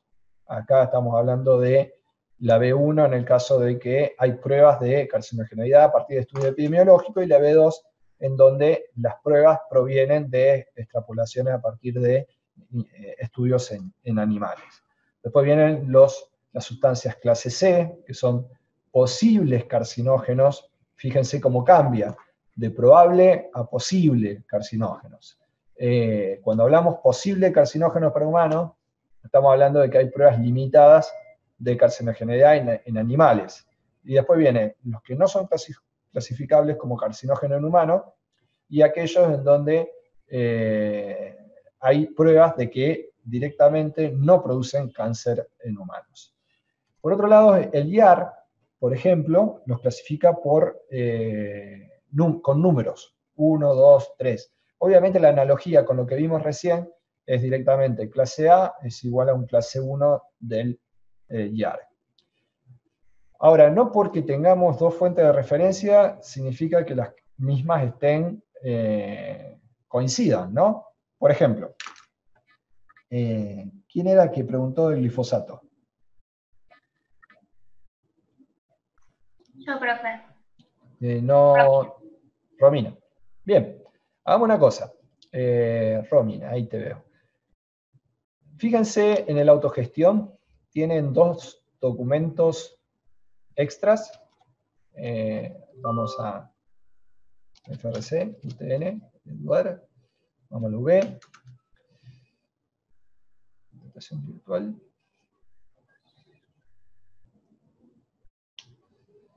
Ingeniería ambiental. Fíjense que tiene estudio de glifosato realizado por el IRIS. Vamos a abrirlo. Y estudio de glifosato publicado por el IAR. Ok. ¿Qué dice el IAR? ¿Ah? Si prestamos atención, vamos a encontrar. ¿Cargó las otras páginas? Uy, no me está cargando.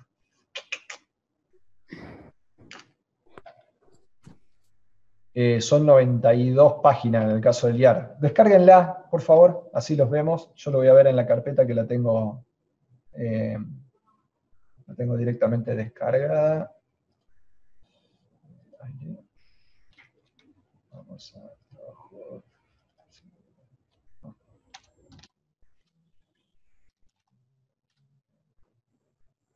¿Descargaron? IAR glifosato.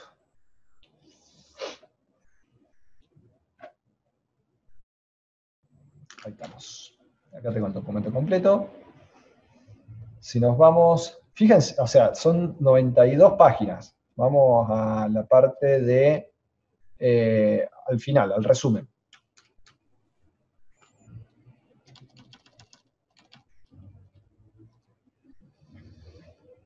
Evaluación. ¿Lo están viendo en la pantalla? No, profe, no estamos viendo nada. ¿No están viendo nada? Ahí les comparto de nuevo.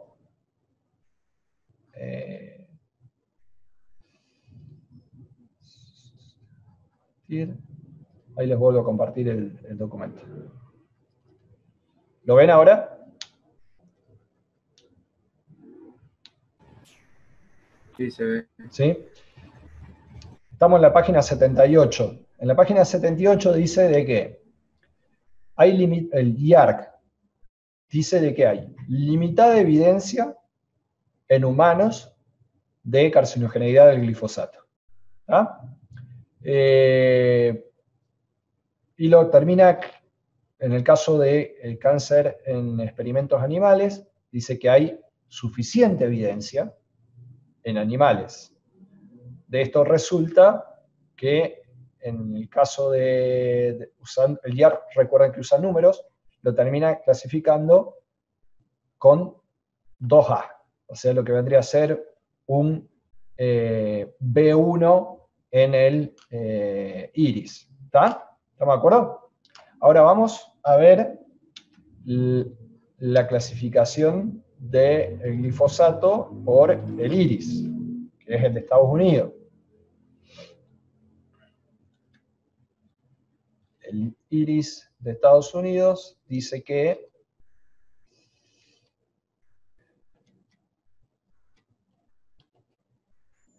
ahí se los muestro. ¿Lo ven en pantalla? Sí, ahora sí.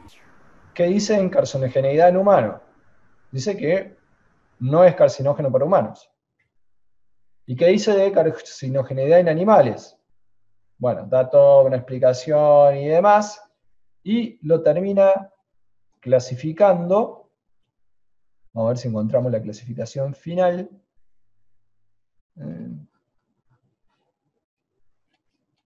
¿A dónde está la clasificación final? Es muy probable que esté en la primera. A ver. Referencia. Bien, es así.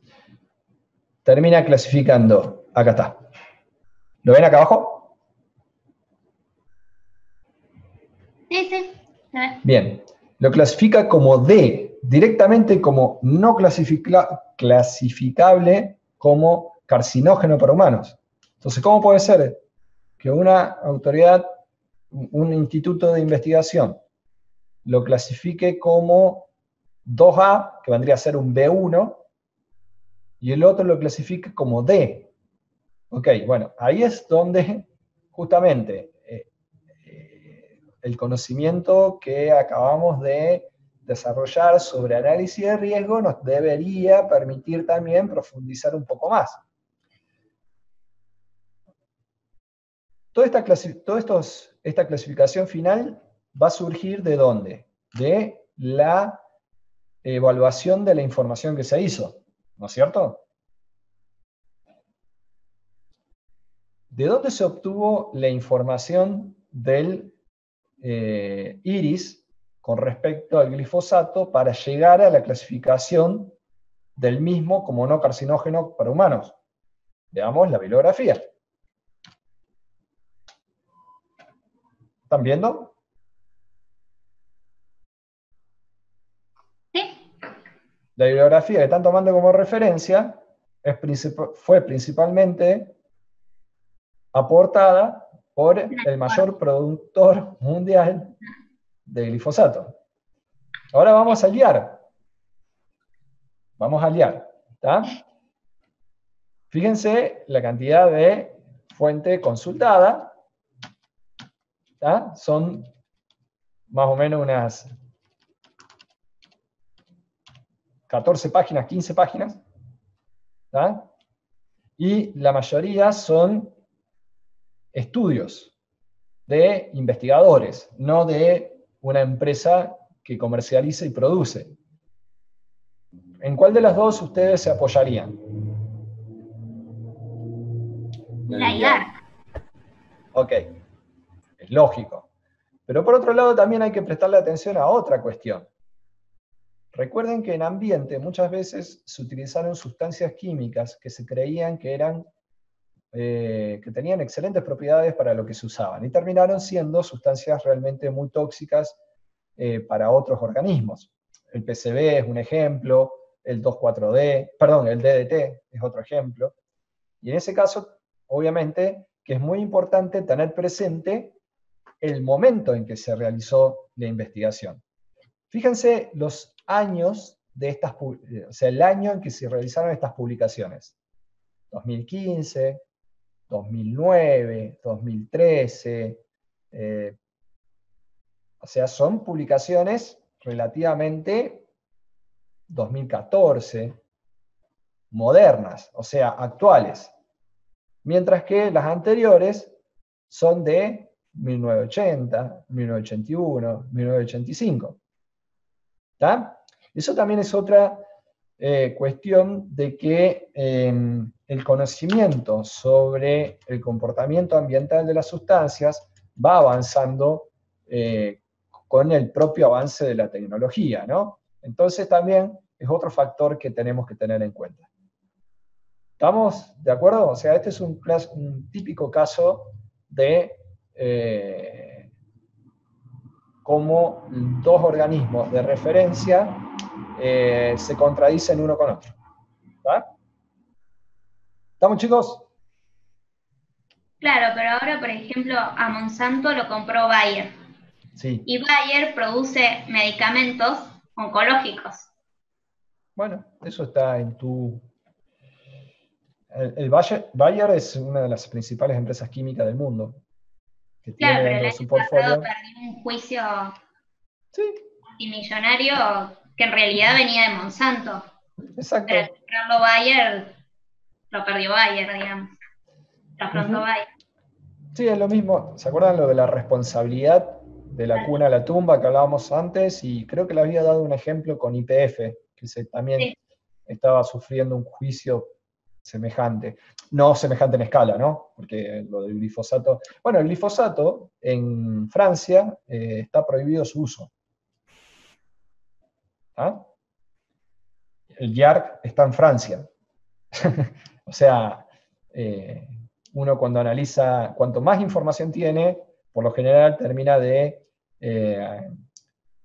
confeccionar un juicio más completo y probablemente más cercano al acertado, ¿no? A la verdad. ¿Ah? De todas maneras, hay que ser conscientes y criteriosos y aplicar los conocimientos. ¿Vamos? No podemos, no debería decir esto, Hay algunas personas que plantean de que un compuesto químico, desde el momento en que se libera, puede llegar a, si se libera, por ejemplo, en nuestro país, puede llegar a recorrer grandes distancias e inclusive encontrarse en otros puntos del planeta. Bueno, tenemos que ser conscientes que nosotros tenemos que hacer un análisis de los equilibrios de fase, y si el equilibrio de fase me dice de que es muy poco probable de que el contaminante pase de la fase líquida a la fase vapor, y bueno, ese planteo la verdad que no tiene mucha veracidad, ¿no? Pero bueno, eso hay veces que a la población se lo comunica de una manera directa, y si la población carece de conocimiento, puede llegar a tomarlo a tomarlo directamente. Es por eso que hay que tener mucho cuidado cuando uno se expresa públicamente y hace una comunicación del riesgo que no es la adecuada. Es muy fácil asustar o jugar con el miedo de las personas en este sentido. Y es muy común que, por ejemplo, algunas personas que se opongan a una determinada actividad o emprendimiento utilicen estas herramientas de manera maliciosa. Así como hay empresas que tienden a omitir la verdad también al momento de comunicar lo que están liberando al ambiente, ¿no? Pero hay juegos de poderes en donde algunas personas tratan de beneficiarse en base al miedo de otras. Hay muchos casos en donde gente que ha movilizado vecinos terminaron siendo candidatos a legislador, a concejales, y ese tipo de cuestiones. Como así también hay otras empresas que directamente no pudieron erradicarse en un lugar o debieron mudarse de un lugar. O cerrar directamente por mala gestión ambiental. Por eso, ustedes como ingenieros, ya prácticamente, tienen que aplicar todos sus conocimientos técnicos y armar un juicio que yo siempre le digo que es en base al el criterio profesional, ¿no? Y no dejarse movilizar por sentimientos simplemente. Hay juegos de poderes que realmente escapan a nuestra comprensión. Y hay veces que uno ve que... Profesor, te va a cortar, queda bueno, menos de 30 segundos. Bueno, chicos, igual, ya terminó la clase, lo seguimos el viernes. Si pueden, busquen algunas de estas situaciones